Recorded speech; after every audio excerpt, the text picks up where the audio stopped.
tardes, muy buenas noches. Estamos aquí en el tercer conversatorio de Laboratorio Ecobudismo y estamos muy contentos de esta tercera participación que hemos organizado como tercer conversatorio. Muchas gracias por estar aquí presente a todos, a todas, también a los participantes, al equipo de LED, en especial a Samantha Rosende y a Tenzin, que estarán en todo el trabajo de coordinación. Y bueno, yo soy María Elvira Ríos, parte también del equipo LED, Laboratorio Ecobudismo, y quisiera brevemente presentarles lo que es el laboratorio. Laboratorio Ecobudismo emerge como una red ejecutora, colaboradora, creativa y participativa que permite analizar nuevas interpretaciones e ideas con bases budistas e interactuar con diversas entidades culturales, científicas, académicas, educativas, etcétera, que enriquezcan el diálogo y la ejecución de proyectos y programas ecológicos en las sangas. Nuestra intención es crear un laboratorio interdisciplinar que permita mostrar las acciones ecológicas que llevan a cabo las sangas, como también ampliar la interacción teórica y experiencial entre el budismo y la ecología en la multiplicidad de áreas en las que se desarrolla una conciencia ecológica. Así, esta idea es que sea de un modo con un apoyo tanto teórico como práctico a los esfuerzos por la transición de la humanidad a la sostenibilidad ambiental. Están todos muy bienvenidos a poder revisar nuestra página web laboratorioecobudismo.com y también quienes quieran ser parte del equipo LED, por favor no duden en contactarnos. A continuación voy a dejar con ustedes a quien va a coordinar esta actividad, que es parte de nuestro equipo, a Tenzin. Ella es diseñadora gráfica, estudió una diplomatura de pensamientos y culturas asiáticas en la Pontificia Universidad Católica de Chile, es instructora de yoga y meditación, terapeuta complementaria con especialidad en diferentes disciplinas. También Tenzin es practicante de budismo zen. En el año 2001 realiza un periodo de práctica y estudio en San Francisco Zen Center en Estados Unidos y difusora de arte y cultura por la Fundación MOA International, en donde imparte cursos de estética y diseño japonés. También es la directora de la revista digital MA, plataforma de difusión de cultura asiática en diálogo con Latinoamérica. Actualmente se dedica a la investigación sobre estética japonesa, en particular la ceremonia del té. También Tenzin ha participado en diferentes festivales de cultura japonesa en Chile como expositora. Te dejamos, Tenzin. Muchas gracias. Muchas gracias, Elvira, y muchas gracias a todos los participantes el día de hoy. Antes de comenzar con el conversatorio, voy a exponer brevemente en qué va a consistir el programa. Vamos a comenzar con la presentación de los participantes de la Minga Alegre. Posteriormente a esto, tendremos la participación de El Sendo. Dejaremos un espacio también para el diálogo y la reflexión entre ambos espacios y cerraremos el conversatorio con un espacio de preguntas para el público asistente. Así que dicho esto, comienzo con la presentación de Natalia de la Minga Alegre. Natalia Miranda Van den Bosch es arquitecta de profesión, radicada en Coyhaique hace 19 años y 13 en la comunidad Minga Alegre, comunidad en búsqueda de la experimentación de una vida simple, ligada a la naturaleza a través de la visión de la permacultura, por medio de la bioconstrucción, el trabajo con huerta orgánica y actividades de desarrollo y educación en permacultura. Participa activamente en distintos espacios de desarrollo colaborativos como Ecocentro Minga Alegre, Agrupación Rituales Suyay y Colectivo Bienestar Patagonia. Actualmente se dedica al diseño de proyectos con énfasis en bioconstrucción y a la difusión y educación del habitar sostenible en la Patagonia a través de su proyecto Habitat Australis y el taller La Casa Esencial. Nos acompaña también Martín Hartmann. Él nace y vive en Coyhaique, en la misma chacra desde los 5 años. Sus padres tomaron los primeros cursos de permacultura en Chile por los años 80. Él hace el curso de diseño de permacultura en el Bolsón, en Argentina en el año 2009, en un contexto de activismo ambiental en el tiempo de Hidroaicén. En familia y comunidad emprenden el desafío de realizar un proyecto de permacultura demostrativo en Coyhaique, llamado Minga Alegre, donde se construyen casas de tierra, huertas orgánicas, tecnologías apropiadas, ecoturismo, plantas medicinales, etc. Les damos entonces la bienvenida a la Minga Alegre para que puedan comenzar con su presentación.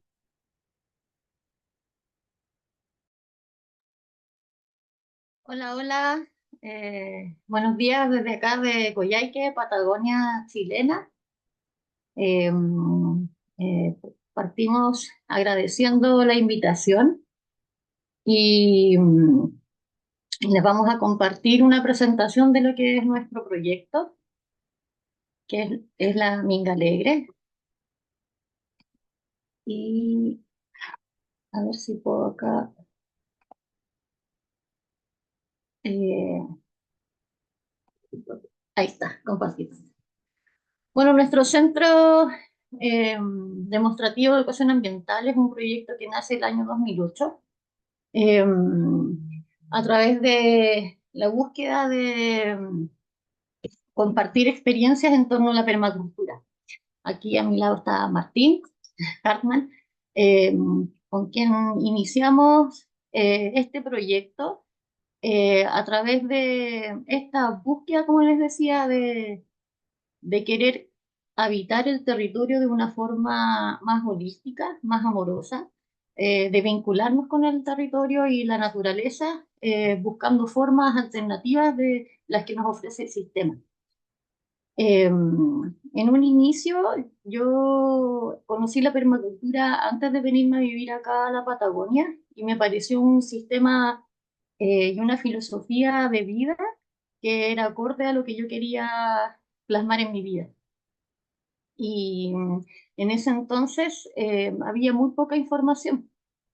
Y entonces pasaron algunos años de que llegué acá y me empecé a encontrar con gente que estaba como también interesada en profundizar en este conocimiento, hasta que Martín, junto a su pareja, eh, trajeron a unos profesores desde el Bolsón, Argentina, y hacer una charla de introducción a la permacultura. Y ahí nos conocimos y como yo siempre digo, nos enamoramos y empezamos a compartir hasta que se gestó la posibilidad de que junto a otro integrante del equipo eh, nos vinimos a vivir acá a un terreno que, que tiene el papá de Martín y se inició el proyecto de Ecocentro Mingalera. Bueno, aquí Martín nos va a contar un poco cómo se inició este proyecto para que ustedes lo conozcan. Bueno, este proyecto en Coyhaique está enraizado hace ya más de 35 años. Este terreno se compró el año 82, cuando no había ni un solo árbol. Así había una hilera de álamos, un cortaviento de álamos y un par de frutales, pero el resto era ganadero. Era campo, digamos. Estaba cerca de la ciudad, pero la ciudad todavía quedaba lejos. Mis padres, Peter Hartmann y Magdalena Rosas, tomaron cursos de permacultura, el primer curso que se hizo en Chile, con Julio Pérez lo organizó, que ahora seguimos trabajando con él, e invitaron a un neozelandés que se llamaba, bueno, me olvidé, pero que le mandaron una carta a Bill Mollison para que mandara un emisario. Y Bill Mollison, que es el profesor de permacultura, el hombre que redactó los principios y todo, les mandó a esta persona que, ¿cómo es que se llama? Bueno, no importa. Y él vino a Chile, a Santiago, creo por Reñaca, por ahí, hicieron un curso de permacultura y ahí mis viejos lo tomaron. Y entonces, eh, podríamos decir que este proyecto es de permacultura de segunda generación ya. Ya viene con una visión desde esos años. Entonces, podemos ver ahí en las fotos un poco lo que un ejemplo práctico de lo que se está trabajando en permacultura el día de hoy, que ya se llama regeneración, los diseños regenerativos. Esa es la nueva propuesta de, digamos, de permacultura, como permacultura, un diseño, un sistema que está vivo porque trabaja, funciona, con los principios de la naturaleza, ¿cierto? Y la naturaleza está viva, entonces esto va cambiando, evolucionando. Entonces ahora los conceptos que se están trabajando en permacultura es ser proyectos, diseño regenerativo. Entonces podemos ver en la foto cómo este diseño en este lugar ha sido en la práctica regenerativo. Podemos ver el año 90, por ejemplo, cuando no habían muchos árboles. En la misma foto del año 2020 abajo, donde ya se ve un bosque, ¿cierto? Y en la foto de la derecha, que es el 2004 arriba, satelital, podemos ver la diferencia de cómo crece la naturaleza, cómo ocupa su espacio y cómo nosotros trabajando junto a ella, entendiéndola, entendiendo que la naturaleza, digamos que el suelo quiere convertirse en un bosque, nosotros trabajando junto a a ese fluir, a esa energía, a esa motivación que tiene la tierra de convertirse en un bosque, avanzamos y trabajamos junto a ella y no contra.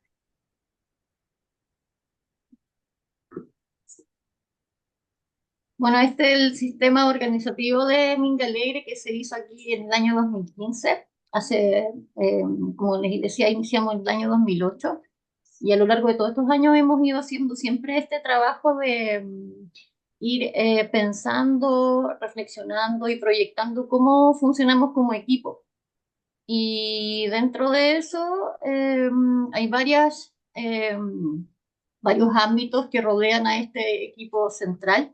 En este caso, al día de hoy, podríamos decir que es Martín, Paz, eh, Felipe y yo, como núcleo central de las personas que realizan actividades acá en la Minga Alegre. Y también hay otro grupo de personas que son como satélites que vienen a compartir, que vienen a acompañar, que vienen a hacer voluntariado y que son también parte de la comunidad, que también hacen su propia actividad, que sería, por ejemplo, el Peter, que es el papá de Martín, la Magda, están otros vecinos que son en la comunidad de los Krishna, ¿ya? Y todas estas personas, cada uno hace su propio proyecto, pero también funcionamos en conjunto, ¿ya? Y dentro de estos espacios de desarrollo están, bueno, los proyectos personales que tiene cada uno, los objetivos que compartimos en común, donde nos ayudamos, ¿cierto? Planificamos la temporada para hacer las actividades, sobre todo en las estaciones de primavera-verano, donde se realizan talleres, se aceptan voluntarios para trabajar en las actividades que vamos compartiendo. Ahí viene llegando eh, la organización interna, ¿cierto? Que tiene que ver cómo funcionamos como comunidad, cómo resolvemos cosas que necesitamos desarrollar o que necesitamos resolver, tomamos decisiones colaborativas, también está la comunicación emocional, cómo resolvemos nuestras dificultades, ¿cierto? Yo puedo agregar Tenemos, algo sí, mira. que, digamos que como conversamos, que es un sistema vivo, es un sistema que tiene un diseño, pero también tiene una estructura natural. Entonces nos hemos dado cuenta que hay distintos círculos en esta ecualdea, ¿cierto? En esta comunidad. Entonces tenemos, por ejemplo, un círculo operacional de proyectos, de gestión, de logística. Después tenemos un círculo que es el proyecto como con la comunidad, donde vienen los amigos, lo compartimos, hacemos mingas, nos ayudamos entre todos. Hay otro círculo que es la ecoaldea, que son las personas que viven aquí. Hay un círculo que, que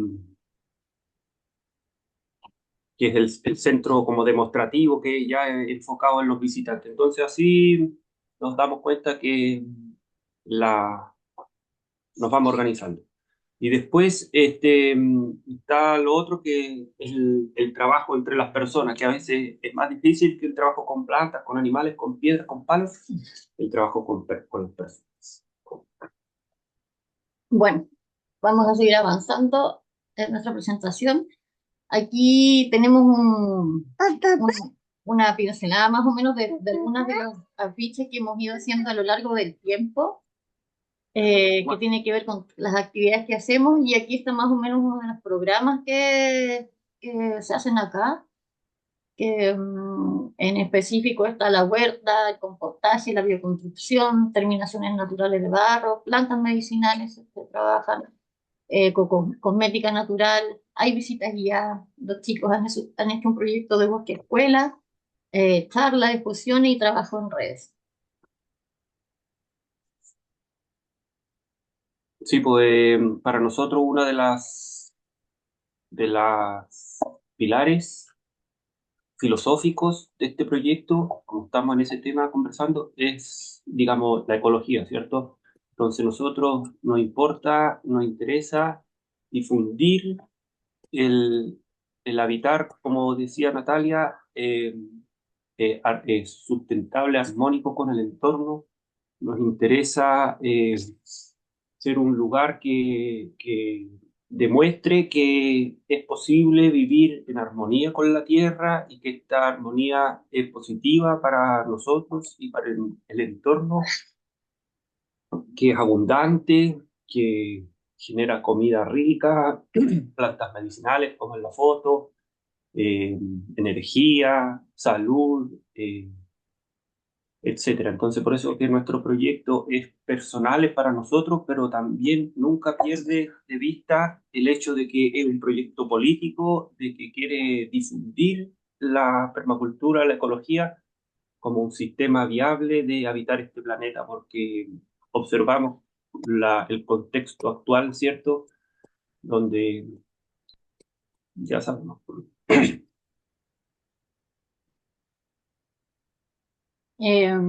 Bueno, otro de los pilares fundamentales de nuestro trabajo de desarrollo, tanto como personal como para la comunidad, es el trabajo con el barro.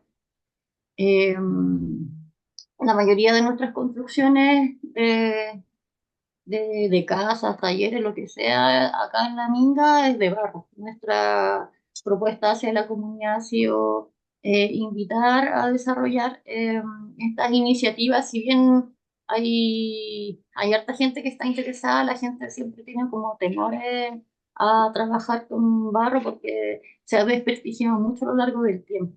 Entonces, nosotros lo que hacemos es invitar a la comunidad a hacer prácticas a través de los talleres, a través del voluntariado y un trabajo muy bonito ha sido el desarrollo también con los niños. Eh, Se han hecho hartos talleres, en este caso era una actividad que se llamaba Poblarte, donde se invitaba a los niños a desarrollar varios aspectos de la permacultura, que tiene que ver, por ejemplo, con la huerta y en este caso con el barro, y se les enseñó, en este caso, a hacer una sala que se hizo a través de un proyecto de FPA, donde se reciclaron botellas, ecoladrillos, y se les invitó, ¿no?, después a hacer la práctica con el bar. Bueno, también hablando de la construcción, ¿cierto? Bioconstrucción, reciclaje, barro, como decimos, es una forma de, de entregar, ¿cierto? Una información tangible, digamos, que tú puedas venir acá y toques una muralla y digas, oye, ¿y cuánto cemento le echaron a esto? Y, oye, no, no tiene cemento, esto es pura tierra. Entonces, llama la atención, sorprende y motiva, pues motiva a poder hacer las cosas de una forma diferente, de una forma consciente, sobre todo si uno empieza a estudiar el tema y se da cuenta, por ejemplo, que la industria de la construcción es responsable de un tercio de la basura del mundo y si el cemento fuera un país sería el segundo o tercer país más contaminante del mundo por la cantidad de energía que requiere hacer un saco de cemento. Entonces el cemento tiene 100 años de invención y después, antes, ¿cómo lo hacían? ¿Cómo lo hacían antes? Los más 2000 de años de la humanidad, ¿cómo lo hacían? Bueno, con tierra, pues aquí lo estamos haciendo con tierra, a la antigua y a la vez a la forma moderna, porque con una perspectiva actual del asunto. Sí, y en ese sentido, como también una de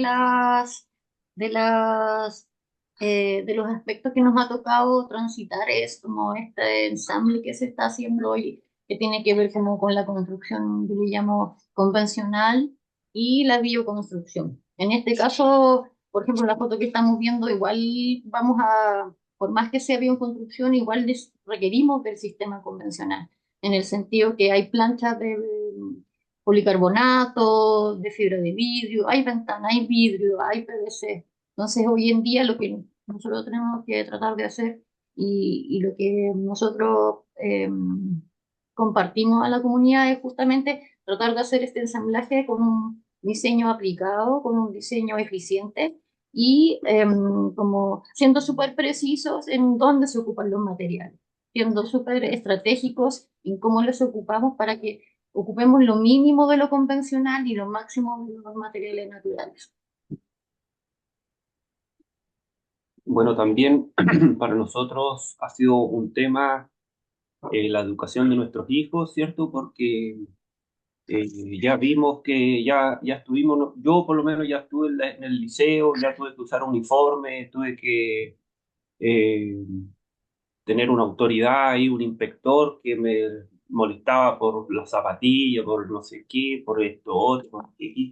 Entonces, ya no quiero que mis hijos tengan que vivir la misma perspectiva, ¿cierto? Que tengan que sufrir los mismos traumas. Si uno ve una foto, la escuela hace 100 años y la escuela del día de hoy no ha evolucionado en nada, digamos, sigue el mismo esquema de jerárquico, ¿cierto? Entonces, para nosotros un tema, entonces hemos estado participando siempre en actividades de educación alternativa y desarrollamos un proyecto acá en tiempo de bosque. Entonces, la mejor, ¿cómo decía? La mejor, como era el dicho, decía, la mejor sala de clases en la sombra de un árbol. Y todavía para allá porque está haciendo mucho. Entonces, hemos estado ahí, proyectos de coescuela, de escuela, bosque escuela, funcionó muy bien un tiempo y ahora nuestros hijitos están en una escuela Waldorf acá que se desarrolló, se abrió y estamos participando ahí muy activamente en la logística y la producción.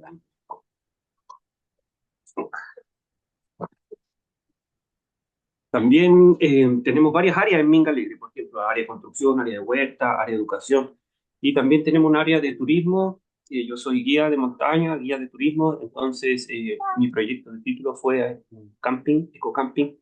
Entonces tenemos este camping funcionando todos los veranos, donde tenemos baños secos, ducha solar, hornos de barro, hacemos los circuitos de permacultura, de huerta, bioconstrucción, vamos a tener huevo este año, de productos naturales, eh, caminatas, trekking a las montañas y todo eso. Y también este es un espacio muy útil porque recibimos voluntarios nosotros. Entonces los voluntarios nos ayudan un montón, eh, son una tremenda aporte al lugar. Hemos recibido personas de muchos lugares diferentes del mundo, entonces para nosotros es una forma también de viajar, de conocer otras culturas. Y eso, pues, súper invitados todos los presentes aquí, si quieren venir a Coyhaique, tenemos un lugar donde recibirlos. Ay, perdón. Bueno, aquí ya está parte del camping de Martín. Acá hay una foto de una actividad cuando se hizo el taller de permacultura, un taller introductorio y un taller como a profundidad de permacultura en la sala. Esta salita es justamente la que se construyó con los niños de la actividad que les comentaba anteriormente. Eh, Hasta el quincho del camping. Y bueno, también como les comentaba Martín, existe una red que se llama EcoAustral, que es una red donde se ha hecho una sinergia entre todos los proyectos que practican esta filosofía de permacultura. Eh, a lo largo de la región hay varios proyectos que se han ido sumando y lo que se genera en esta comunidad es que se va compartiendo información, se van compartiendo voluntarios, se han hecho actividades a través de libros, ¿cierto? Se han hecho talleres, se han hecho encuentros acá en la comunidad. ¿Quería agregar algo de la red?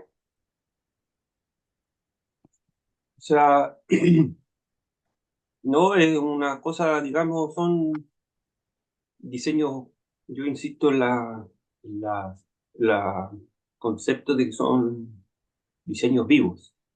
Entonces uno trata de armarlo, de hacer estructuras de cuestiones y al final lo importante es, oye, sé que voy para Guadalajara, puedo pasar a tu casa, sí, voy, y uno aprende y comparte y así se hace una red de vínculos invisible pero poderosa. Bueno, y aquí al otro lado tenemos el afiche de la actividad, que es uno de los proyectos emblemáticos que hicimos en un inicio de nuestro compartir, que fue el proyecto FPA, como les comentaba, que se hizo una obra de títeres para enseñar a los niños a hacer ecoladrillos, se hicieron videos que están en el YouTube de Don Reciclo Boca Ancha, se llama. Y con ese proyecto también se hizo la sala, eh, donde se han hecho actividades y que prontamente, espero más pronto que más tarde, que vuelva a hacer una sala para hacer actividades y talleres. Acá tenemos el espacio de Felipe, que tiene un domo que estaba en construcción, y esta fue una de las actividades que se hizo de la red postal. No, esta fue la red Ecochile. En Ecochilán. esa época estaba organizada una red a nivel nacional de ecocentros con mucha voluntad, mucha energía, eh, mucha fuerza. Por ejemplo, no sé si están ahí, están unos chicos del centro eh, ¿cómo se llama? El Romero, el centro, Ecocentro El Romero, allá en, no me acuerdo, con Piaspó, por ahí, que también hacen budismo zen, parece. Y bueno, y están los chicos de Los Brujos, de Valdivia, los chicos de Pailimay, de San Fernando, los chicos de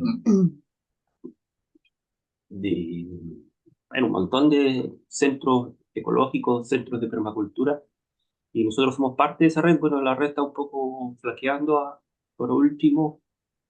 Como decimos, esas cosas somos seres humanos y este, el error es parte, o no el error, sino que la vida es parte de nuestro ciclo. Entonces a veces hay mucha energía, a veces las personas que tienen mucha energía se aburren y se van y de que al otro y de repente. Entonces lo importante fue que fue una experiencia hermosa y haber recibido a todas estas personas acá en Coyhaique también fue una tremenda inyección de energía. Aquí también actividades que se han hecho en el domo y bueno, yo quiero pasar a esta otra parte también que para mí es importante, que tiene que ver como con el desarrollo de actividades comunitarias que se hacen acá, que se han hecho y que se hacen en la Minga. Este es un festival que tiene 4 versiones y es un festival bien importante para nosotros en el sentido que es un festival que recoge distintas actividades relacionadas con el bienestar, tanto el bienestar con nosotros mismos como individuos, como también con la comunidad y con la naturaleza. En este festival, ahí está parte de la comunidad que participa. Se hacen charlas, talleres, actividades que tienen que ver como con biodanza, eh, también pagos a la tierra. Se practican distintas disciplinas también espirituales. Talleres de plantas medicinales, en este caso talleres de meditación. Y bueno, eh, aquí está parte del equipo de los inicios. Esta es una de las primeras fotos que nos sacamos como equipo, como grupo. Y para como concluir un poco con el tema de la comunidad, creo que una de las cosas que me ha llamado la atención para hacer esta presentación es la cantidad de actividades que hemos hecho y el enriquecimiento que hemos tenido a lo largo de todos estos años eh, al hacer como este servicio. Y eh, poder vivir y experimentar lo que significa como eh, hemos incorporado esta filosofía de vida, cómo hemos crecido nosotros como seres humanos a través de esta práctica de vincularnos de una forma amorosa con la tierra, cómo hemos crecido a través esta práctica de construir nosotros mismos nuestras propias soluciones, construir nuestras casas, construir nuestra huerta, como todos esos procesos nos han hecho más fuertes en el sentido de tener más voluntad, cómo nos han hecho más humanos en el sentido de cómo nos hemos tenido que lidiar entre nosotros, hemos tenido que aprender a entendernos entre nosotros mismos y entre nosotros como comunidad. Ha sido un viaje muy bonito y de un desarrollo y espiritual, creo, bien profundo, porque todas estas experiencias que hemos ido dejando en la comunidad y en las cosas materiales que hemos ido construyendo, nos han hecho entender que es posible habitar este planeta de una mejor forma, amorosa, que es posible entender la tierra, entender la naturaleza y que podemos lograr estos sueños que al parecer suenan como utópicos, pero no lo son. Sí, quiero destacar, por ejemplo, que la guagua que aparece ahí en esa foto ahora tiene 18 años, la otra guagua tiene 19. Esa casa que se construyó ahí al final terminó demoliéndose, se incendió, y así también, pues, hay altos y hay bajos, pues, hay eh, cosas potentes que nos alegran y otras potentes que también nos hacen reflexionar y nos hacen aprender. Entonces, no es todo color de rosa en el mundo de las ecoaldeas, pero al final uno donde más aprende es en la tormenta. Gracias. Muchísimas gracias, Natalia y Martín, por su hermoso proyecto y también por compartirnos más sobre cómo es el habitar en ese hermoso espacio. Bien, vamos a dar espacio ahora al Sendo de Tunquén. Voy a comenzar presentando a los participantes que nos acompañan hoy. Felipe Mucán es el nombre dado por su maestro Zen en Estados Unidos, el cual significa sin puerta, nombrado monje Zen por el maestro Yiku-san. Mucán es psicólogo clínico y morfopsicológico, tiene máster en inteligencia relacional basado en Enneagrama, España, con enfoque transpersonal. Es profesor de yoga integral, practicante de budismo zen por 16 años y ha participado en retiros y prácticas zen en Chile, Estados Unidos, Alemania, Francia, España y Colombia. Nombrado Dharma Holder en Estados Unidos por la Fundación Salto, teniendo la autorización para enseñar y formar practicantes en el budismo zen. En la actualidad dirige el centro de meditación zen llamado Vivo Zen en Chile, el cual se enfoca en la práctica y estudio del zen, práctica de yoga, talleres y vida sustentable. Además colabora con el centro de meditación El Sendo en Tunquén, Chile, dirigido por el monje Zen Yiku-san, quien tiene una larga trayectoria, incluyendo 10 años en el templo Zen Bokokuji en Japón. Vamos a presentar ahora a Jorge Donyo. Donyo es ingeniero agrónomo de la Universidad Católica de Chile y tiene un MBA de la Universidad de Cambridge en Reino Unido. Actualmente es asesor, inversionista y director y mentor en Kuno Hub en Chile, que es un hub de 11 universidades chilenas, entidad especialista en convertir emprendimientos de base científica tecnológica. Donyo ha estado estudiando el budismo desde que estuvo en Inglaterra, hace más de 24 años atrás, llevándole a visitar el Tíbet en el año 2013 en búsqueda de respuestas. En el año 2008 encontró lo que buscaba en Tunquén, donde conoció al maestro Yiku-san y comenzó a practicar el budismo zen. Su nombre zen se puede traducir como Dharma de la eliminación de la niebla. Bien, muchas gracias Mukan y Donyo por estar acá y por acompañarnos en esta presentación. Doy espacio para que puedan comenzar. Muchas gracias, Tenzin. Muy honrado de estar en esta presentación. Rápidamente les vamos a comentar qué es lo que es el Sendo, ¿no? De Tunquén y vamos a ir alternando esta presentación con Mukan-san, ¿no? El Sendo está ubicado en Tunquén, la región de de Valparaíso, entre Algarrobo y Valparaíso, la ciudad, ¿no? Y tiene como meta practicar el budismo Zen, que trajo Jikusan hace varios años atrás. Eh, ¿Qué es el Zen y qué se hace en el Zendo? ¿No es cierto? Es básicamente Zazen. El Zazen es la meditación que hacemos sentada. Y el foco del Zendo, el foco de cualquier instancia, ya sea Sesshin, que son aquellas instancias donde nos juntamos por varios días a meditar, solamente meditar, es estar sentado aquí, ahora, con una concentración fundamental en la respiración abdominal, que le llamamos el hara, como se dice en japonés. Dentro de esta vida monástica también tenemos lo que se llama el SAMU, vamos a ir explicándolo más adelante, pero quiere decir trabajo comunitario o meditación en acción, ¿no? Y eso es limpiar, ordenar, arreglar el jardín, las ollas, la cocina, etcétera, etcétera, etcétera. La estructura de un sechín la va a explicar Mukan en unos minutitos más, pero tiene muchas instancias que son parte del sechín también, no solamente meditar y estar sentado, también hay caminatas meditativas alrededor de la naturaleza, que le llamamos Kinjin cuando estamos dentro del sendo, y también Kinjin cuando estamos caminando en respeto dentro de los espacios eh, de del sendo, ¿no?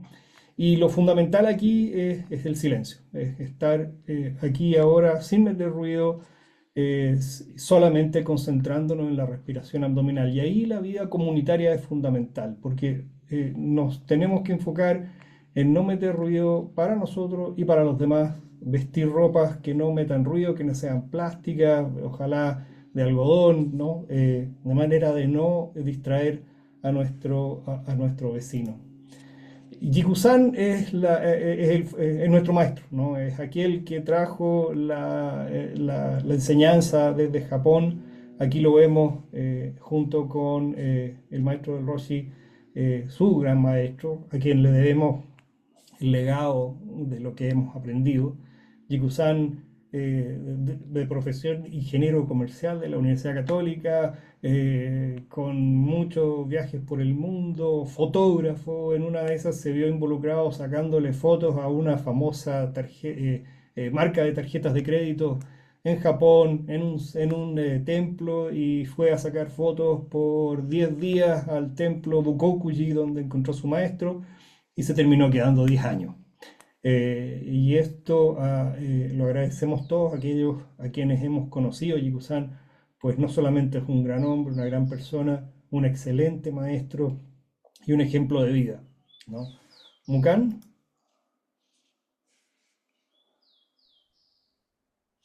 Buenos días, soy Mukan, también practicante, igual que Donjo, del Sendo Tunken. Y en este momento estamos viendo un horario de un sesshin. Cuando hablamos del sesshin, es un periodo intenso de meditación que se realiza generalmente entre 4 a 7 días de cada mes. Kusan hace estos seshines aproximadamente entre 9 a 10 seshines al año. El resto del tiempo, él vive también una vida monástica no tan intensa, pero con muchas prácticas de meditación que se llama Zazen. Si ustedes se dan cuenta, donde dice durante el sesshin, la levantada es a las 4:40 y tiene todo un sistema de rituales que están basados en campanas. Entonces, el silencio, que es preponderante, se mantiene una comunicación no verbal entre los participantes dentro de esa comunidad. Si uno mira el horario, sobre todo durante el sesshin, hay 11 sesshin, 11 zazen durante el día. Y en una de las prácticas que es a fin de año, en el Rohatsu, son 12. ¿Qué significa zazen? Porque es la base, es el ancla que tiene la práctica zen. El sa de zazen es sentado y el zen es meditación. Entonces, muchas veces se dice que es una meditación sedente, es una meditación sentado, o sentarse a solas con el misterio de que estamos conectados con todo. Entonces, si uno lo mira en forma práctica, zazen no es otra cosa que algo concreto, tal cual como habla Minga Alegre, de que ellos tienen la conexión y la experiencia con el barro, es algo concreto. Aquí el sasen no es algo abstracto del budismo indio que puede uno filosofar, sino que más bien es una experiencia de vivir y sentarse en un cojín. ¿Qué se hace en ese cojín? En ese cojín se deja de lado el yo porque tratamos de desidentificarnos, tratamos de entender que nuestra existencia o ver nuestra verdadera naturaleza, que significa que cada uno de nosotros no tenemos una naturaleza propia, somos una interconexión con todo. Y ahí tomo nuevamente palabras de Mingalegre, donde es la naturaleza toma su forma, se interrelaciona, quiere cosas, tiene su ritmo. La gracia del sasen es sentarse en silencio, contra la muralla, espalda recta, conectarse con la respiración que vive en el presente, es un ancla al presente, mejorar la postura, el cuerpo también vive en el presente, y entender que este cuerpo y esta cabeza no somos nosotros, somos solamente una interconexión, no estamos separados de nada significa otros seres, otros reinos, pensamientos, emociones, etc. La base de esta práctica es una lógica bastante diferente a la lógica occidental. La lógica occidental dice, eso es eso y esto es esto, son diferentes, son separados. Esta lógica oriental, sobre todo la mezcla del budismo con el taoísmo, hacen práctica en China que se llama Chan, que es una transliteración del Channa, que es chino, y en Japón se llama Zen. Y lo que me está diciendo este Zen es que nosotros somos parte de toda esta interconexión y yo como entidad propia no existo, sino que soy el resultado de lo que como, de lo que respiro, de lo que camino, de la gente que conozco, infinidad de movimientos que están a mi alrededor. Y ese resultado hace que yo sea nada en específico, sino que un complemento, una parte de un todo. Esta actitud de sentarse en meditación, en sasen, nos va impregnando, y esta práctica se debe llevar muchas veces, o no muchas veces, es parte de la vida cotidiana. Vale decir, sentarse en un cojín o lavar los platos no son cosas separadas, son lo mismo. La siguiente, por favor. La vida cotidiana en un sesshin, en el Sendo Tunken, ¿qué es lo que vemos en general? Una adaptación al entorno, porque el sasen nos permite, al estar en silencio, que cuando salimos a la vida cotidiana nos vamos adaptando al entorno. El respeto por todas las formas de vida es, no estamos separados de los animales, de los utensilios que utilizamos para cocinar, etc. La comida sátvica también lo voy a ver, que es el concepto más que nada de que, cómo nos conectamos con la comida, cómo nos conectamos al comer. Simplificación y reducción del consumo lo va a ver Donjo, el respeto por el entorno y el reciclaje también, impermanencia y no dejar huella. Siguiente, por favor. La adaptación al entorno. Jiku-san, cuando llegó de Japón, llegó al norte del país y fundó el Sendo El Molle, un centro de meditación que queda en el Valle del Elqui. En esa oportunidad tuvo la oportunidad de practicar meditación sentada zazen en la cárcel. Aquí en esa foto aparece practicando silencio y zazen con los personas que están privados de libertad. Esta experiencia para él siempre la cuenta que es una experiencia maravillosa porque se adapta. Comieron en un pocillos que eran de margarina, como si fueran cuencos japoneses, comían con palitos, se sentaban a veces en cojines, estaban en silencio. Entonces muchas veces el agradecimiento de algunos de estos presos fue tremendamente beneficioso y una ganancia enorme en su práctica. Siguiente, por favor. También, volviendo al punto anterior, la práctica de la adaptación al entorno es, yo me adapto como práctica zen a la comida del entorno, igual como un Minga Alegre. ¿Qué es lo que hay en la zona? ¿Qué puedo utilizar? En este caso, se usa un poncho para poder abrigarnos, cosa que no se usa en otras prácticas, en otros lugares. Se come lo que hay en la zona, en este caso, el Sendo Tunkel tiene cochayuyo porque tiene el mar ahí cerca, se cosecha, se cocina, o sea, uno se va adaptando a cada cosa que aparece en nuestro lugar. El respeto por todas las formas de vida que estamos viendo acá es la forma de cocinar de una forma muy respetuosa, porque tratamos solamente de comer alimentos que nos nutran y prevengan la enfermedad. Si se dan cuenta, el lado derecho, en la foto del lado derecho, hay una piedra y se deja un poquito de agua para que los pájaros puedan bañarse, tomar agua y estar ahí en una interrelación con todos los practicantes. La siguiente, por favor. La comida sátrica dice que la comida sátrica es comida pura, es alimentos que nos nutren, previenen la enfermedad, causamos poco daño. La primera imagen nos muestra que el Sendo Tunquén, que es un maravilloso lugar donde practica Jikusan, donde está el Sendo, donde es un terreno de una monja zen que también en el fondo hace una tremenda donación, una tremenda colaboración, que es Ingen, a todos nosotros los que queremos practicar, está frente al mar. En la segunda foto, Tajiku-san con practicantes cortando el cochayuyo sin degradarlo, sin venderlo, sin consumir más de lo que se necesita. En la tercera imagen se muestra ya cosechado el cochayuyo para poder procesarlo, cortarlo. La siguiente, por favor. Y en comunidad, cortamos el cochayuyo, se prepara y va a ser parte de nuestro alimento, parte de nuestro ritual, que también es una práctica el comer. La segunda foto que vemos a la derecha es comer en plena conciencia, pleno silencio, con un ritual, y el ritual no es otra cosa que es una herramienta que nos permite estar en el presente, porque el ritual no es una repetición consciente, no es algo rígido, no es que yo pierda libertad, no, lo utilizamos como una herramienta. Entonces todo el ritual del comer hace que como comunidad lentamente vayamos comiendo de una forma cada vez más parecida, más unida, juntos. Entonces, en el Sendo Tunquén, todos en comunidad, se come juntos, se duerme juntos y meditamos juntos, todo en comunidad. Siguiente. El orioki es importantísimo porque el orioki son los cuencos donde uno come. De acuerdo a algunas tradiciones, se utilizan en algunos monasterios 5 cuencos, y en la tradición de Jikusan, que es la tradición donde él aprendió en Bukokuji, son 3, uno grande, mediano y uno pequeño.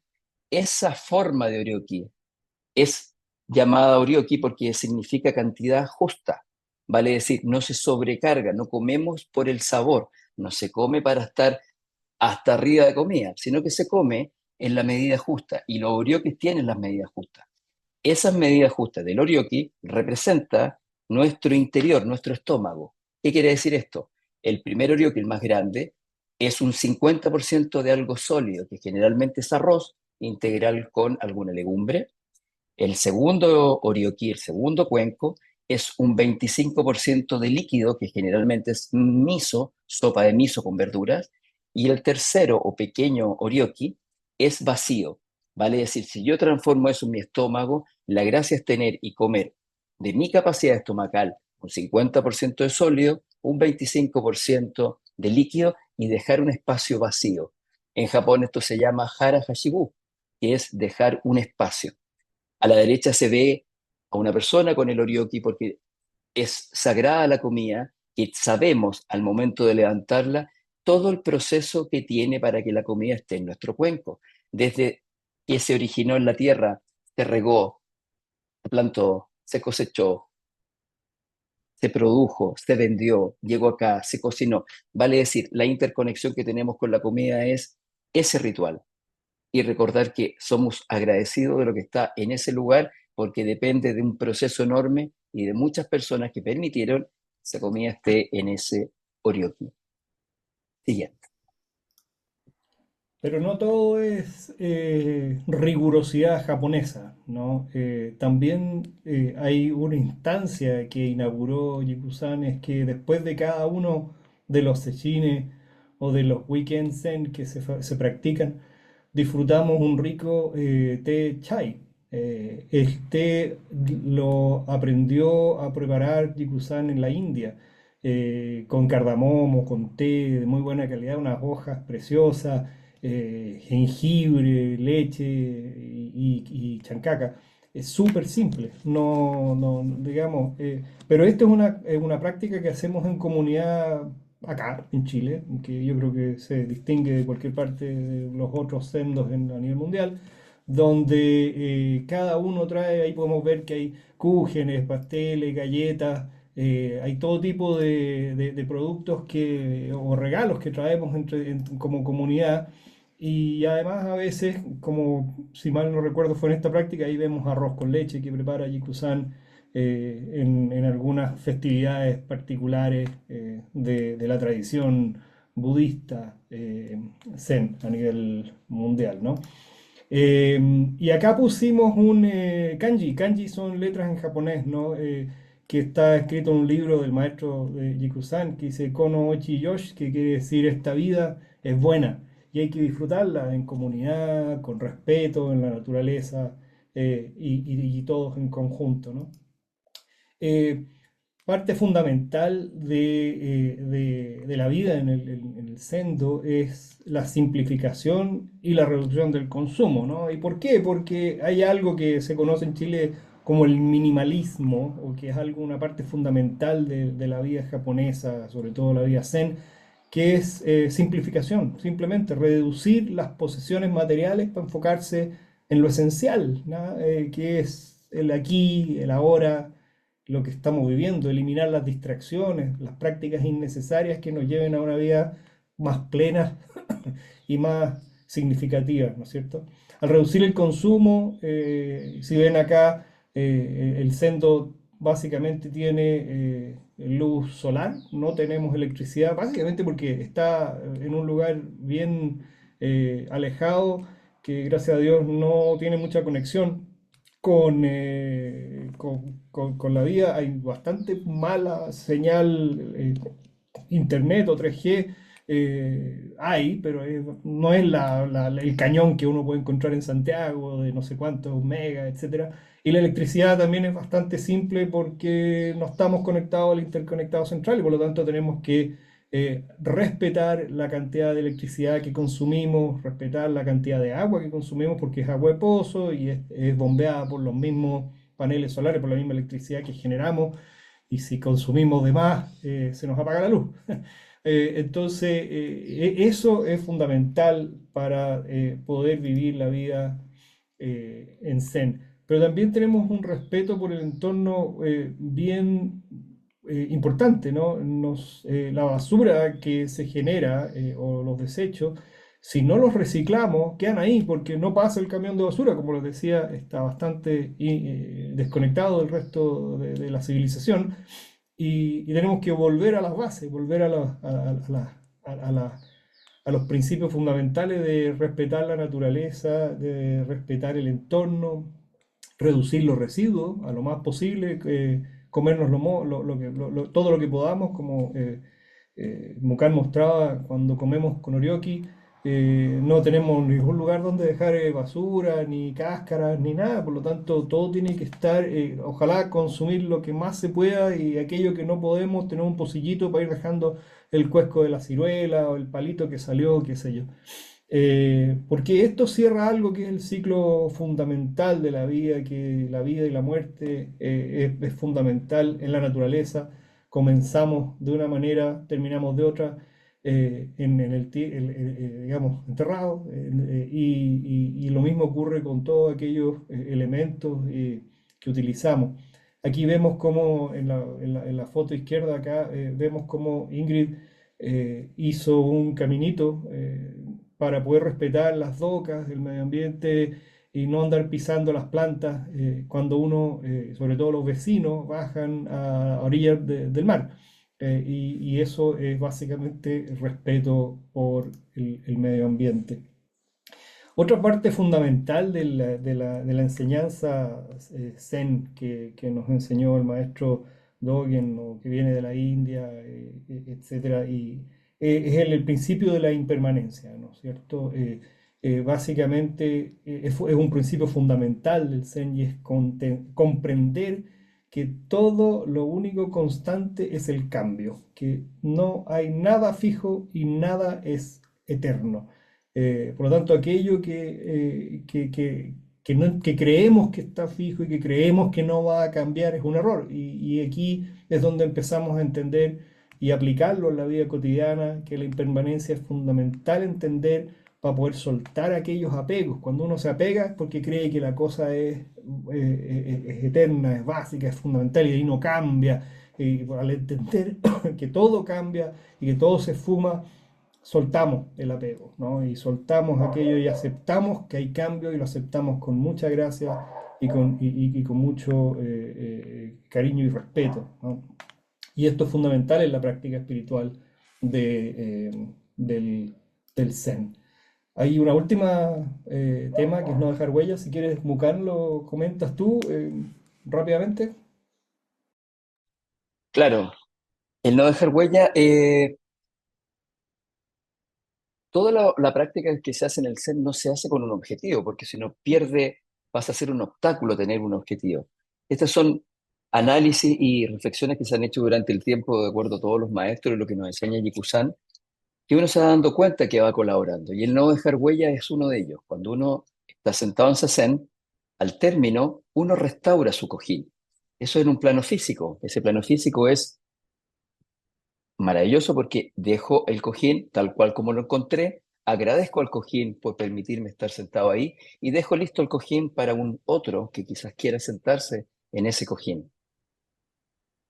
Pero también lo hago cuando cocino. Cuando cocino, voy cocinando, lavo la loza al mismo tiempo y se dan cuenta en la foto del lado derecho, está el lava, seca, guarda, siempre.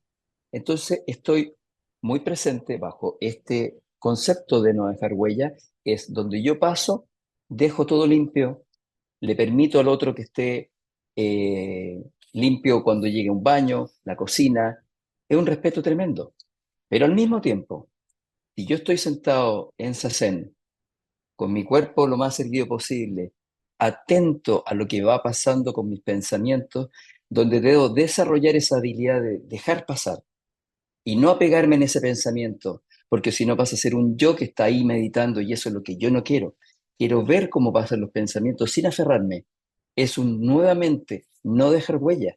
No dejo huellas al aferrarme en el pensamiento que me deja anclado a una idea de un yo.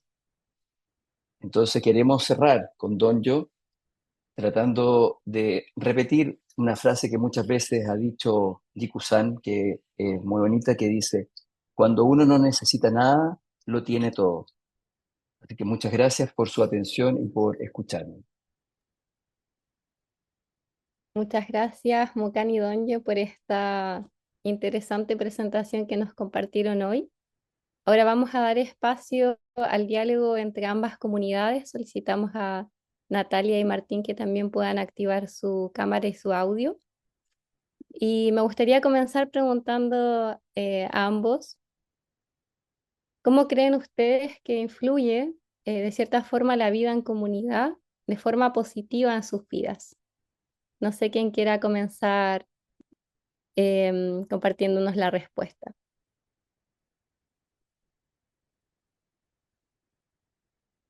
Bien, pueden comenzar. Donyo o Mucan. Bueno, básicamente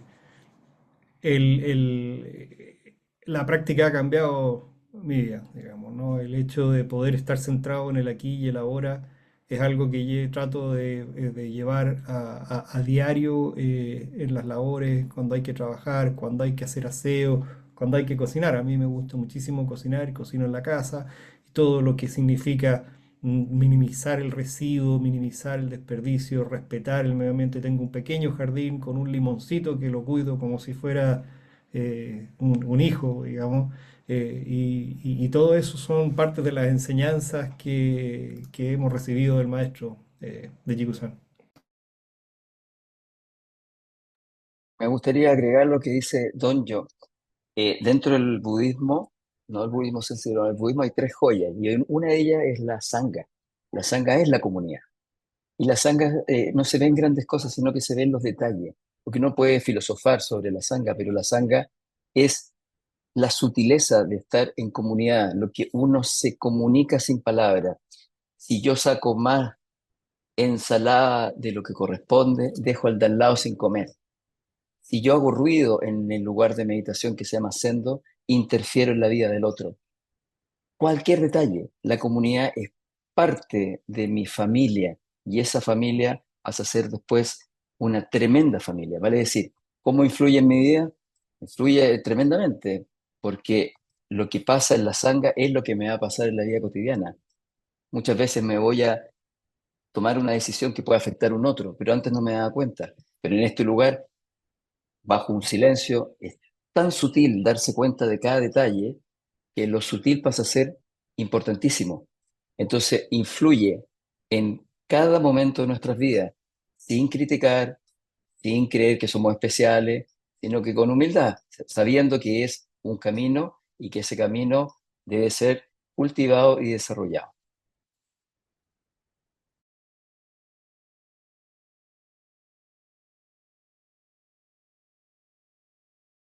Vamos con la amiga alegre entonces ahora. Natalia, ¿puedes activar tu audio?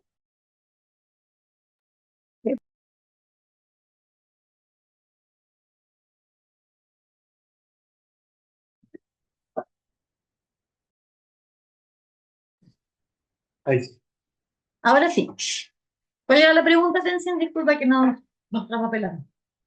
¿Cómo piensan que, Martí lo mencionó un poco, cómo es el habitar en comunidad, que a veces también tiene un lado que puede ser un poco más complejo los vínculos humanos? Entonces queremos consultarles, ¿cómo piensan ustedes que la vida en comunidad influye positivamente en sus propias vidas? Oh, claro. Mira, hubo un estudio sobre las desigualdades de la época de los hippies, que se fue mucha gente a vivir al campo y en comunidad y todo, y el 80% o el 85% y más, digamos, se disolvieron, no continuaron, digamos, no, yo no voy a decir fracasaron, en el estudio decía fracasaron, pero no continuaron. Y se hizo el estudio y se dieron cuenta que no era por problemas de terreno, de infraestructura, de palo, de piedra, eran problemas interpersonales, digamos, entre las personas, digamos, eran conflictos. Entonces, nosotros, con esa información, y el mismo cotidiano acá, nos hemos dado cuenta que lo más difícil es lograr ponernos de acuerdo entre las personas, porque las personas somos, cada bicho tiene sus mañas, entonces cada persona tiene su ser, su conflicto interno, sus cosas positivas, sus cosas negativas. Entonces tenemos, como acá tenemos varios círculos, que es el círculo operacional, el círculo del barrio, el círculo. Entonces ese es el desafío, pero el mayor desafío, aparte de las construcciones, de las huertas, de la tecnología, es lograr ponerse de acuerdo y lograr conversar las cosas y lograr avanzar en ese aspecto, digamos, es fundamental, es clave para todo este tipo de proyectos, lograr. Entonces, ¿cómo se logra esto? Yo creo que es a través de la comunicación, a través de entender de que todos somos diferentes y de que mis apegos, por ejemplo, no son los de la otra persona, que mi visión no es la del, sino que nosotros decimos aquí, cada persona tiene su verdad. Digamos, esa es nuestra verdad, que no tenemos una verdad consensuada, tenemos que cada bicho, cada indio su ruca, digamos, así es, como cada persona tiene su verdad, entonces lograr flexibilizar la de uno para poder coordinarnos y para poder eh, confluir con las verdades de los demás. Entonces hay veces que funciona súper bien y se logra una energía impresionante, digamos. Nosotros, por ejemplo, hemos adaptado la tecnología chilota de la Minga, por eso nos llamamos Minga Alegre, porque la tecnología chilota es una tecnología social de que llega un momento, y nosotros hemos vivido aquí, y en una tarde o en un día lo pasamos chancho, vienen 20 amigos, compartimos un montón, disfrutamos y hacemos el avance de que una persona sola lo hubiera hecho, no sé, en un mes. ¿Sí? Entonces, estamos ahí y en una tarde hacemos el trabajo de un mes y lo pasamos bien, máximo. Entonces, esos son los momentos peak de este encuentro entre seres humanos. Y también tenemos la curva hacia abajo, ¿cierto? Donde nos peleamos y nos ponemos de acuerdo y por 5 lucas, todo y la cuestión. Y así, pues es parte de la vida. ¿No? Entonces, lograr de no quedarse con sino que ver permacultura también es muy importante, es que es una perspectiva positiva de la realidad. Digamos, nosotros tratamos de buscar la perspectiva positiva y tratamos de, ya si tenemos un conflicto, lograr ver cuál es la otra visión de la otra persona y no quedarse uno con su propio porfía. Eso puedo decir yo.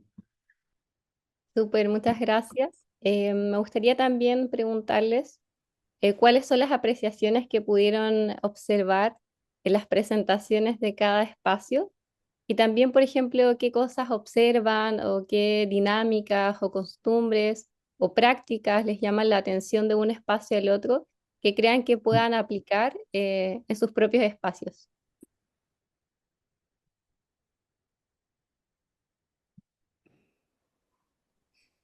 El silencio, por ejemplo, sería algo que nosotros no tenemos aquí como práctica, que sería interesante adaptarlo a la meditación. Yo, como que el espacio uno como de calmar sus arroyos ahí y después salir a...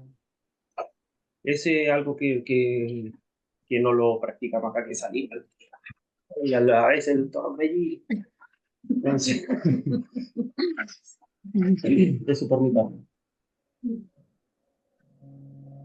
A mí me llamó la atención la presentación con títeres que tienen ustedes para involucrar a los niños. Qué lindo, qué llamativo. Y solo recordar que hace unos pocos meses atrás, si no mal lo recuerdo, el mismo Yiku-san trajo a unos representantes japonesas que hacían títeres y arte con japonés, que es milenario, digamos. Entonces, qué divertido, qué simpático que existan sin querer queriendo algunas coincidencias fundamentales, digamos, ¿no?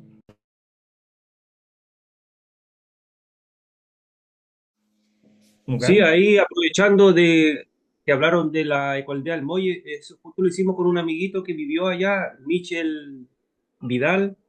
Apareció ahí varios amigos que se conocen, así que estamos conectados ahí con los amigos de la Ecualdea del Molle ¿dónde era? En Romero, Ecualdea del Romero en el, ¿viste? Ahí vivió nuestro amigo Michel Vidal, que fue el que hizo los títeres, vivió acá un tiempo con nosotros y después siguió su camino, ahora vive en Chile, me parece. A Súper mí me lindo. pareció muy bonito lo de la Minga Alegre cuando hacen algo porque de alguna manera se puede hacer en el Sendo y se hace. Por ejemplo, las construcciones en Japón son de barro y tienen conceptos semejantes. Lógicamente que los revoques gruesos tienen algunas diferencias.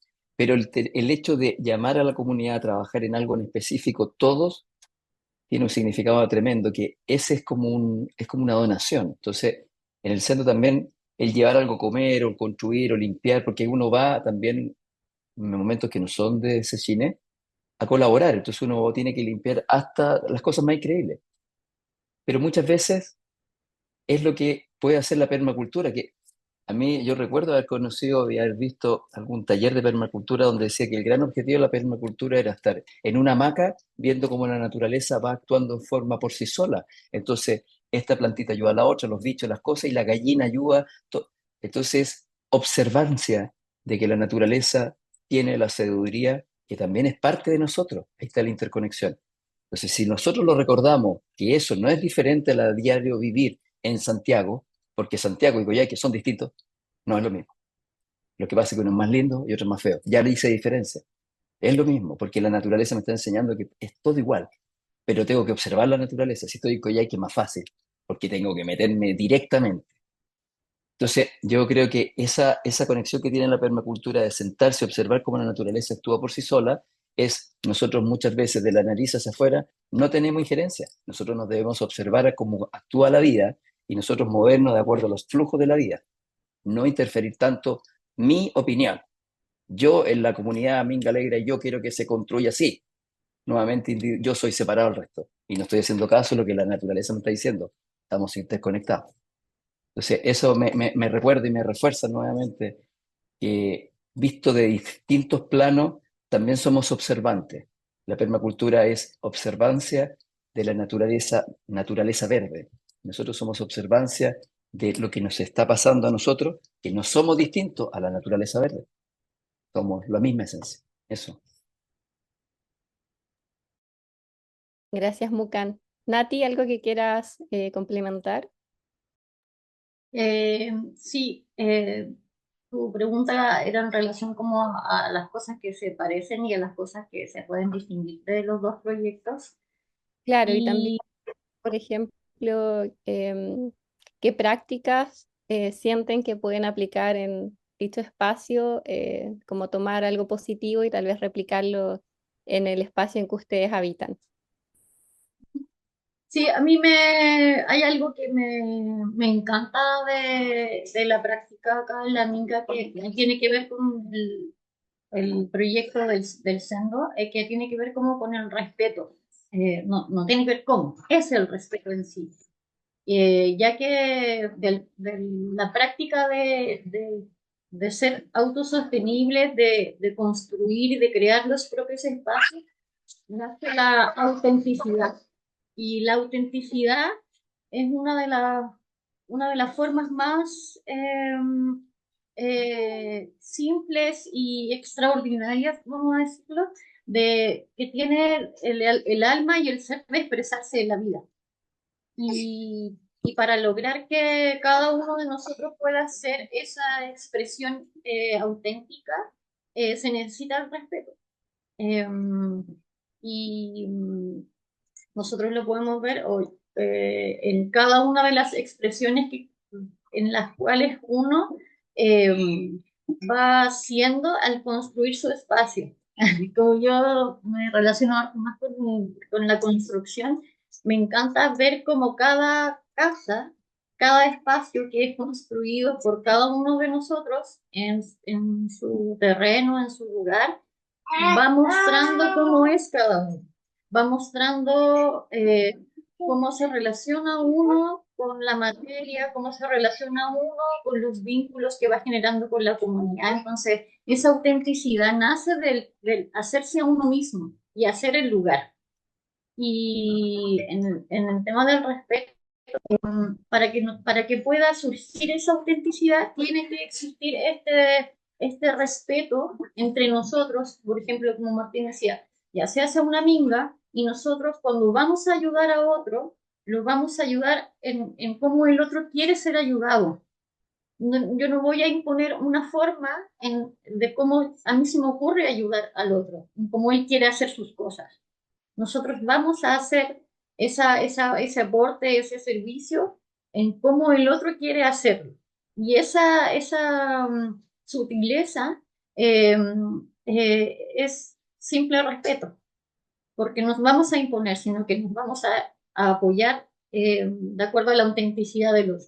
Y también eso nos hace reconocer al otro en su forma, en su libre expresión y en cómo nosotros también nos nutrimos de esta forma y de esta autenticidad, y eso también nos hace crecer, nos hace ver una manera distinta de ver la vida, ver una manera distinta de relacionarse con el mundo, y de alguna forma lo que hace a la comunidad enriquecerse es justamente eso, esa diversidad y esa diversidad de autenticidades. Así que eso quería aportar. Muchas gracias, Nati. ¿Algo más que quieran aportar? Si no, damos paso a Samantha, que nos acompaña desde el Laboratorio de Ecobudismo para la ronda de preguntas al público.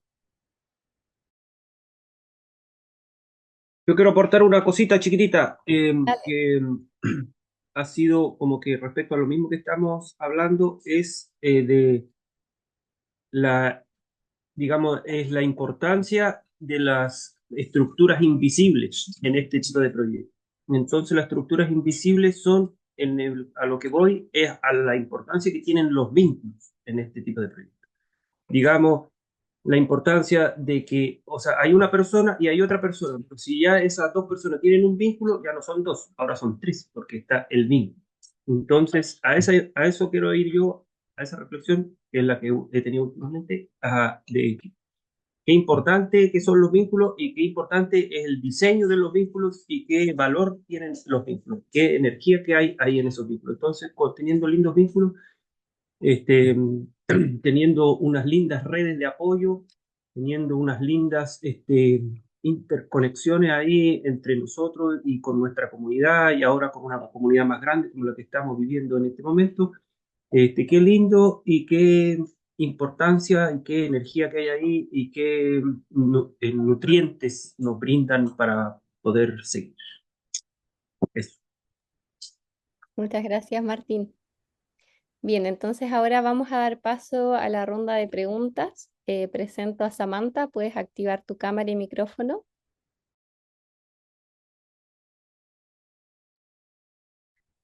Buenos días.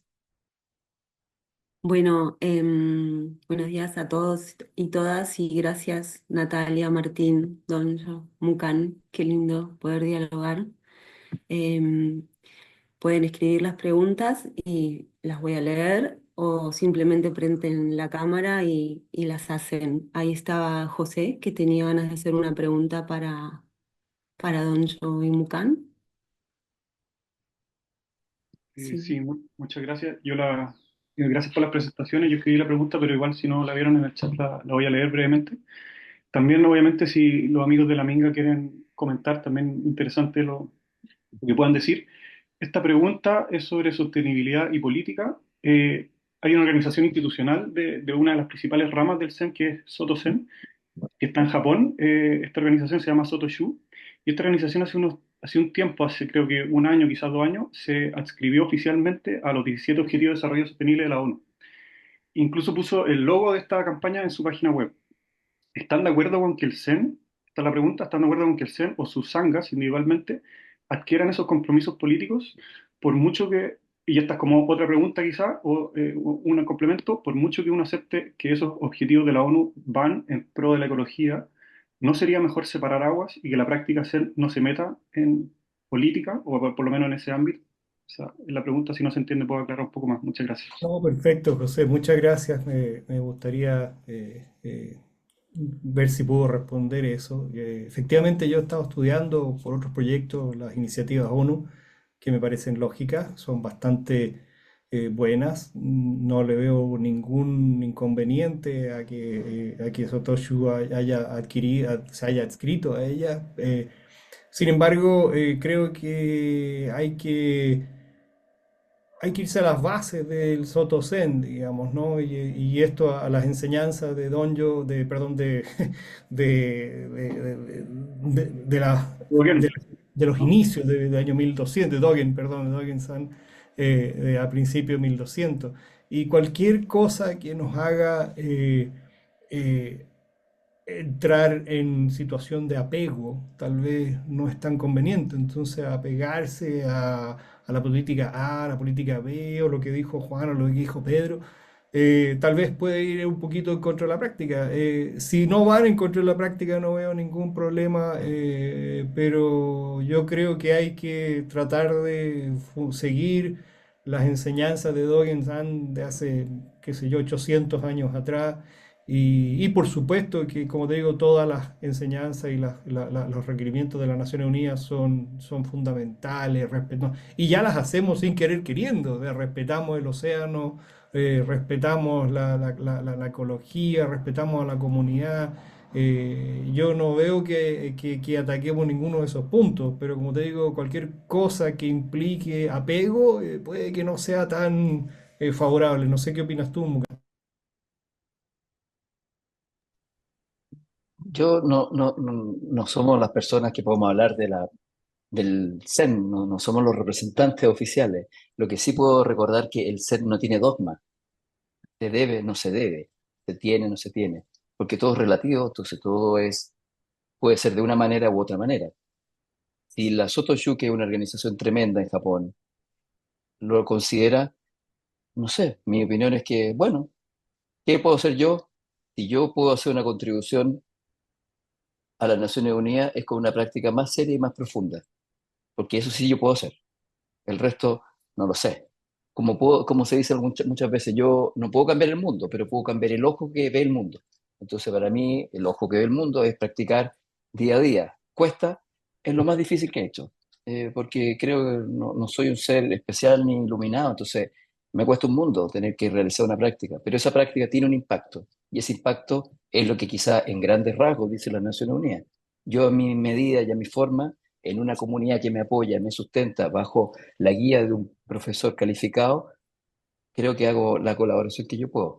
Que ellos lo hagan, muy bien por ellos, pero mi tema es practicar. Entonces, mi opinión es, no soy, ni creo que Dodonyo, nosotros dos no somos la voz oficial. La Sotochu es una organización y es Zen. Y muy bien, nosotros no pertenecemos, como escribía Ingrid, Ingen ahí en el chat, pero la respetamos porque somos totalmente abiertos, no hay dogma. Esto se debe, no se debe. No, no hay dogma, no es religión teísta, no lo es. Así que eso, muchas gracias. Muchas gracias por su respuesta.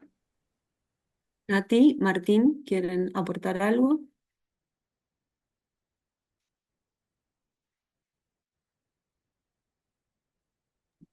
Yo comparto la visión que tiene Mukan, que con respecto a como que lo que más fielmente podemos hacer hacia nosotros y hacia el mundo es el cambio en nosotros mismos. Cuando uno es joven piensa que puede cambiar el mundo con su acción y es real que se puede cambiar el mundo, pero para eso tienes que cambiar tu mundo interno primero. Y me gusta mucho ese dicho que es como si quieres cambiar el mundo, cámbiate a ti primero y con tus acciones el resto va a cambiar. Y lo he visto en toda la gente que ha venido a la Minga, en mi familia, en personas con las cuales me vinculo, que es como en la medida que yo he ido cambiando mi forma de expresarme, mis acciones, eso ha tenido repercusiones, y repercusiones importantes.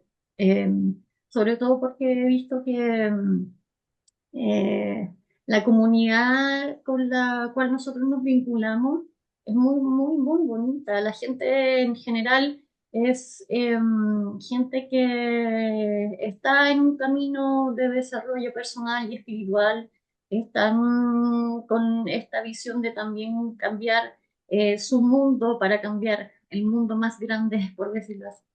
Y me parece que es real, que se puede cambiar el mundo, pero en la medida en que cambia uno mismo. Eso.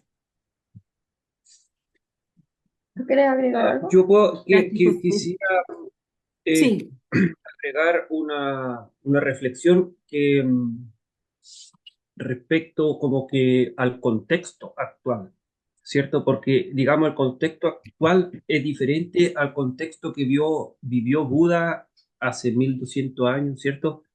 El contexto ha cambiado mucho, especialmente por la energía. El ser humano nunca había tenido tanta energía disponible como lo tiene ahora con el petróleo, ¿cierto? El petróleo tiene 100 años de que se empezó a extraer, que se ocupa, y ahora vemos que genera digamos, en la permacultura en los años 70 decía, bueno, el petróleo se va a acabar, tenemos que tener un plan B, tenemos que tener algo, una visión respecto a qué pasa cuando se acabe, digamos, esta cuestión no es sostenible, se va a acabar.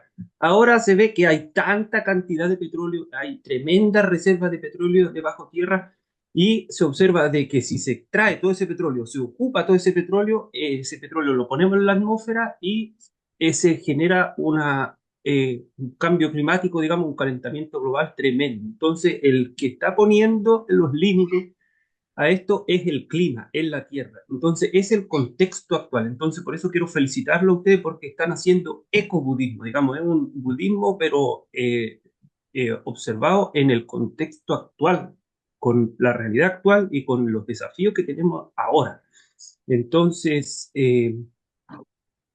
yo creo que es el camino, digamos, o sea, ese es uno de los caminos, esa es una de las propuestas, digamos, que nosotros tenemos que volver a esta conexión con nuestro planetita que tenemos, que es el único que tenemos y que tenemos que cuidarlo para poder tener futuro, si no lo vamos a hacer pedazos y va a tener un mal vivir si hacemos pedazos nuestra casa. Esto quería reflexionar. gracias, Martín. Bueno, no sé si estamos en tiempo. Elvira, hay una pregunta más en el chat, si quieren la leo. Ok. Sí. Eh, Marco, no sé si la querés hacer directamente o querés que la lea. También los invito a todos a prender las cámaras si quieren que nos veamos, no hay ningún problema. Sí, gracias Sam. Hay un par de preguntitas más. Una Sí. tiene que ver con lo que comentábamos de vegetarianismo y Marco y también Miguel Millar está levantando la mano. Lo único que les pedimos es que ahora hacer las respuestas un poquito más cortitas porque estamos justo en el tiempo pero sí, sí, vamos, sigamos con las preguntas. Gracias, Sam. Bien. Bueno, la leo entonces. Ah, está. Sí, la leo.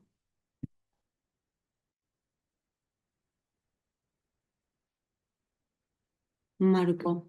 Lamento y no comparto la postura que el Zen no se vincula con la vida social y por lo tanto con la verdadera política. Practicamos en un mundo que se derrumba. ¿Debemos mantenernos aparte de esto?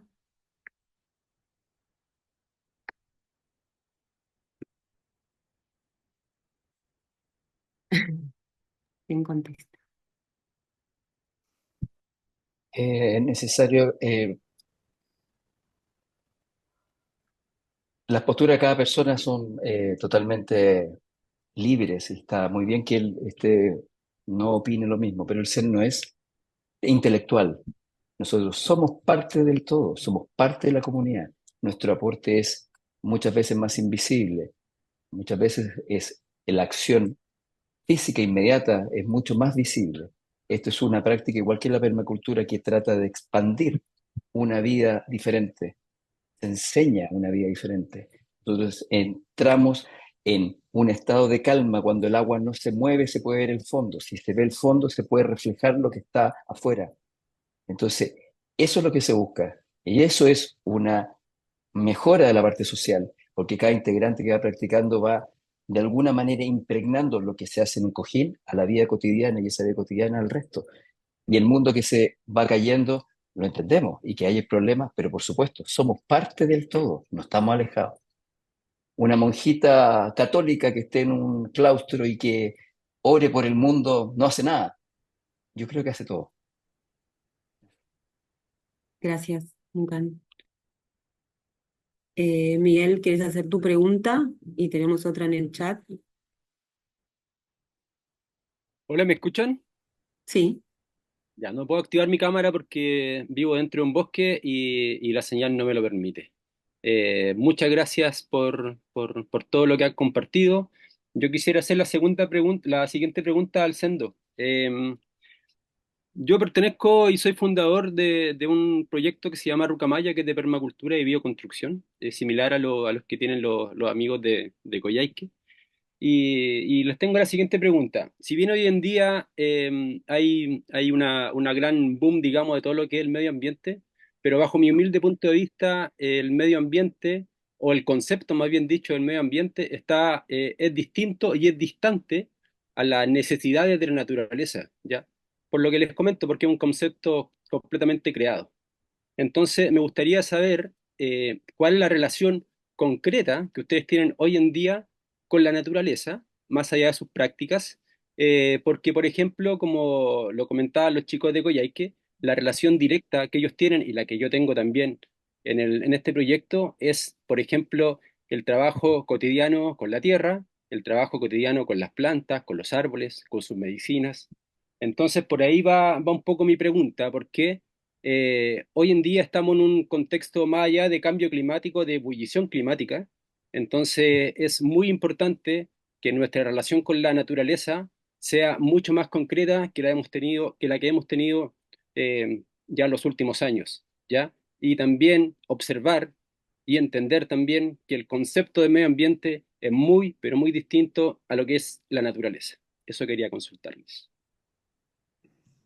Gracias, Gracias, Miguel. Miguel. Si quieres, contesto yo rápidamente. Mucan, no sé si se entendió, pero en la presentación básicamente lo que estábamos tratando de explicar es que, número uno, la electricidad es autogenerada, o sea, huella de carbono cero. Número dos, el agua que consumimos es también autogenerada en los mismos pozos, se recicla.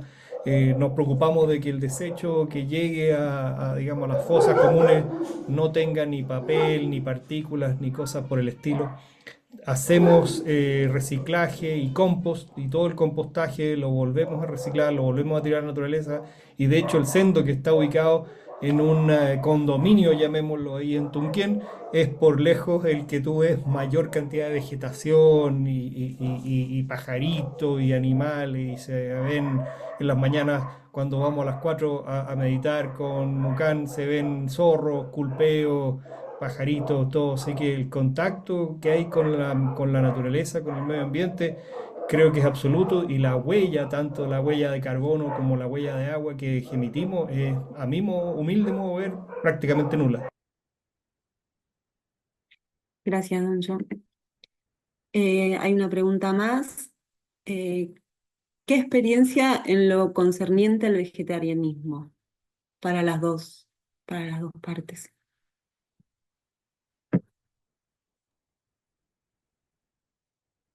Para nuevamente quiero repetir que yo no soy el representante del Zen, pero uno puede hacer un poco de historia haciéndolo lo más corto posible. Hasta cierta época, la práctica del Zen era bastante vegetariana y se abrieron las puertas al mundo de muchas cosas, sobre todo los monasterios en Japón, que recuerdo que el Zen no es japonés, es la mayor manifestación que tiene, pero el Zen se origina en China. Eso significa que hay agrupaciones y hay linajes que no son vegetarianos, y hay linajes que son vegetarianos. Hay, actualmente los monjes se pueden casar, pero en algunas partes que no se pueden casar, porque no hay dogma. El Zen dice esto y es para todos iguales. No, no, no es así. Es lo que cada persona tenga la conexión. Por eso se puso en una parte comida sádvica, porque la comida sádvica no es algo de moda que puede ser vegano, no, eso es actual. Antiguamente existía lo macrobiótico, entonces, de acuerdo a la etapa de la vida.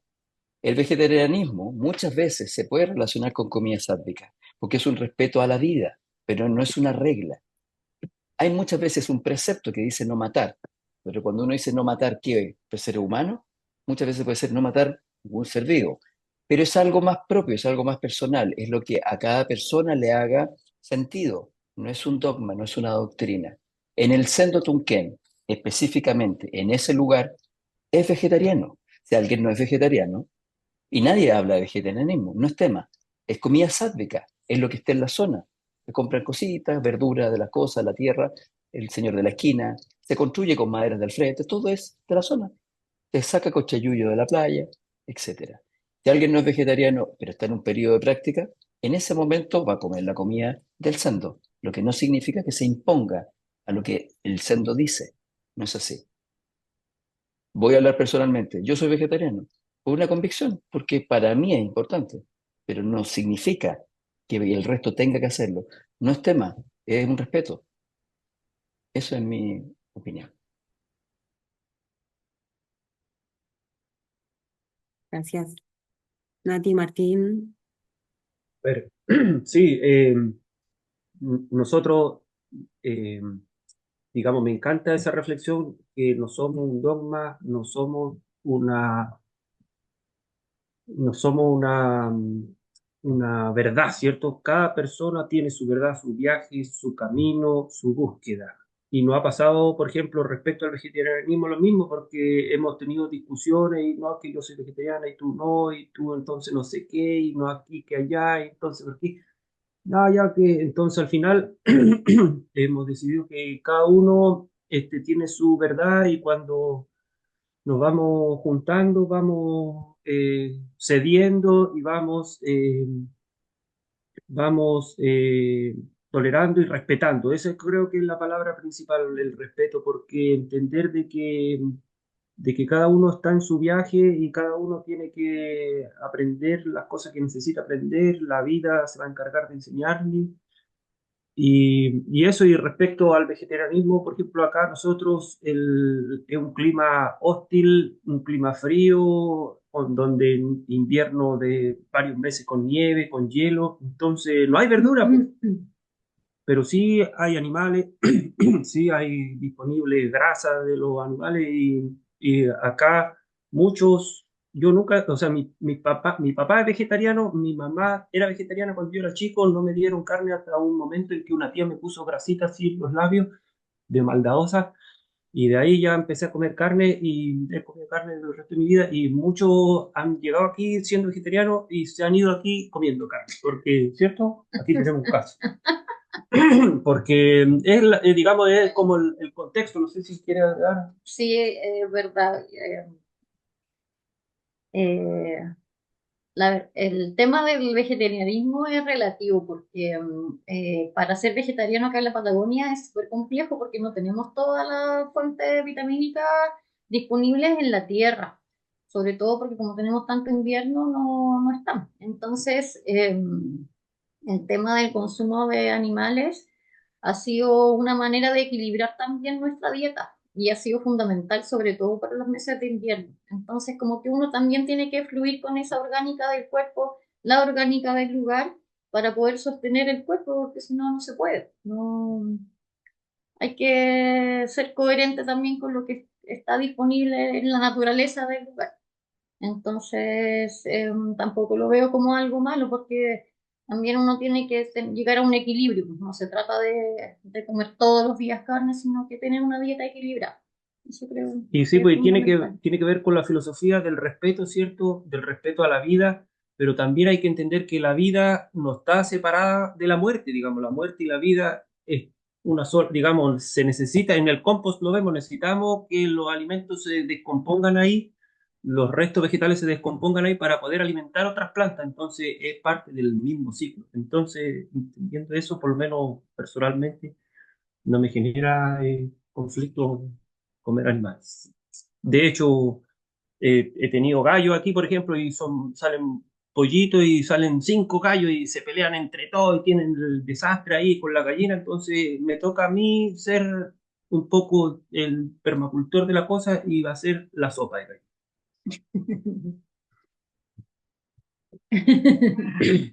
De gallo en este caso.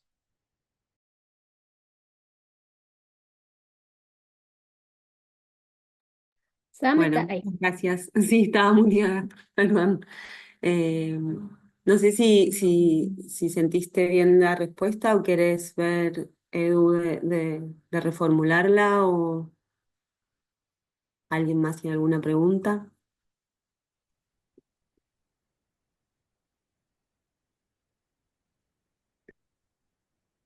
Después hay información y conversaciones en el chat para los participantes que quieran leer. Si leo todo, por ahí se da para una conversación mucho más larga. Y estamos ya en los últimos minutitos.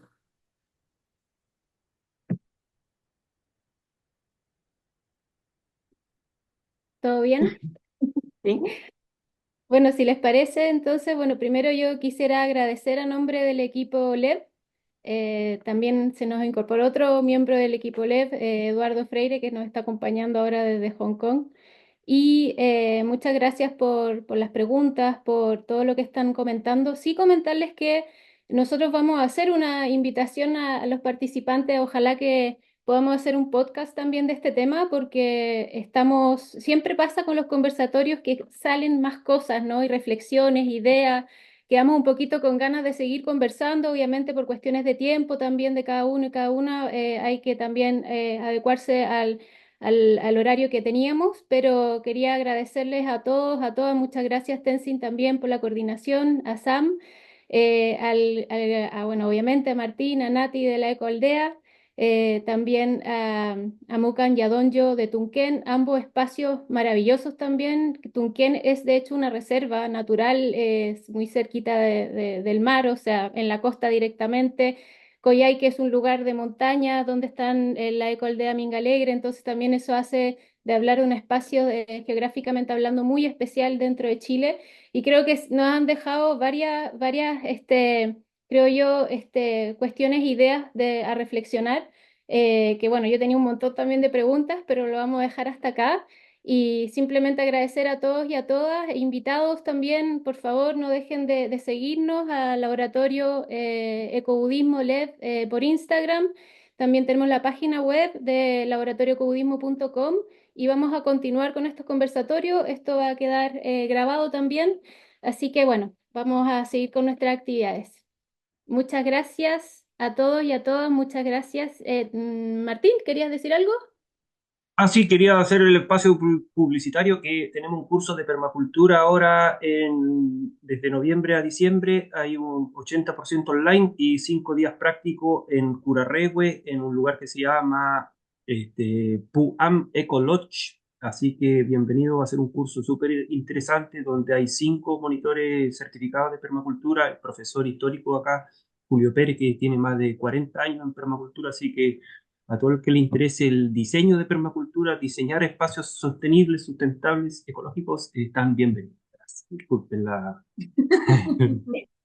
Excelente, de todas maneras, mándanos toda esa información. Nosotros a través de LED podemos también generar difusión. También, obviamente, Mucan Donjo, todas las actividades, no duden en compartirlas con nosotros también. Esto. Buena tarde, buena noche, buenos días por ahí, por allá, que estén muy bien. Chao, chao.